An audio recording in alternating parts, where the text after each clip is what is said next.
The coronavirus has a stranglehold on the world, and here in Berlin, obviously, all the museums are closed among many other things. And right now, I have an appointment with Robert Rückel from the German Spy Museum to ask him what impact the coronavirus crisis is having on the city's tourist facilities.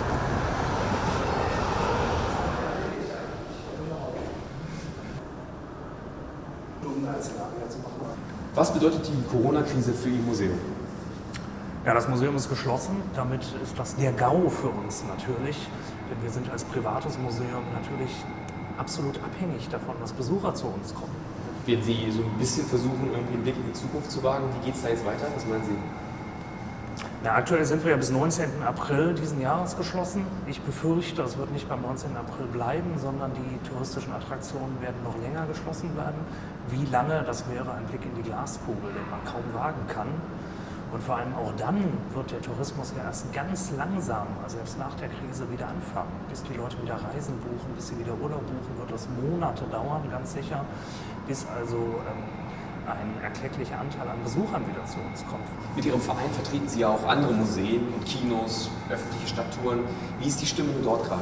Ist natürlich praktisch überall identisch. Es ist zumindest seitdem die Verordnung in Berlin durchgesetzt wurde, haben alle touristischen Attraktionen, alle Sightseeing-Anbieter, alle Kinos, alle haben geschlossen. Also alle Attraktionen, alle Einrichtungen, die Intura vertritt, sind nicht mehr für die Öffentlichkeit geöffnet. Und alle haben ganz große Sorgen, wie es weitergeht. Es gibt natürlich welche, die noch ein bisschen Polster haben, und es gibt welche, die haben schon jetzt kein Geld mehr auf dem Konto. Man muss bedenken, unsere Hauptsaison beginnt eigentlich jetzt. Jetzt, kurz vor Ostern, beginnt die Hauptsaison. Jetzt werden die Kassen nach einem langen Winter gefüllt für die meisten unserer Mitglieder.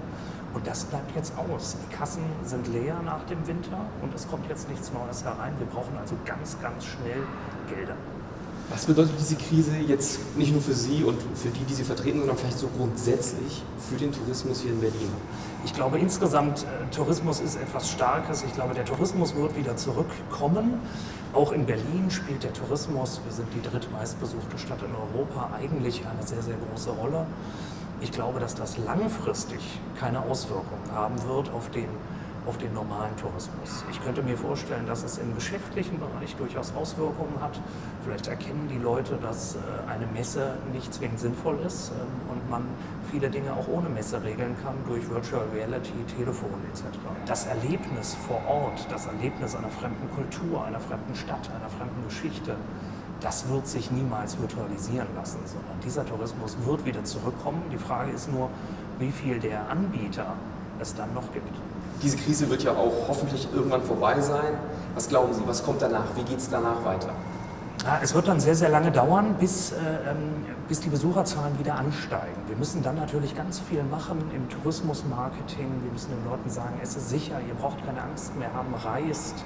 Ihr braucht keine Angst vor Stornierungen, vor Ansteckungen mehr haben.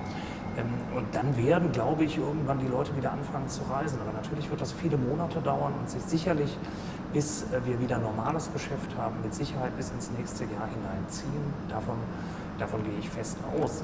Wir müssen dann natürlich auch schauen, dass es auch dann staatliche Unterstützung gibt für Investitionen, weil wir können natürlich, wenn uns diese Einnahmen jetzt von vielen Wochen oder gar Monaten fehlen, werden wir natürlich viele Investitionen, die wir in diesem Jahr geplant haben, unsere Mitglieder, nicht umsetzen können. Und dann wird das natürlich Handwerksbetriebe, IT-Unternehmen und so weiter betreffen, weil wir die nicht mehr beauftragen. Welche Forderungen haben Sie da an die Regierung eventuell?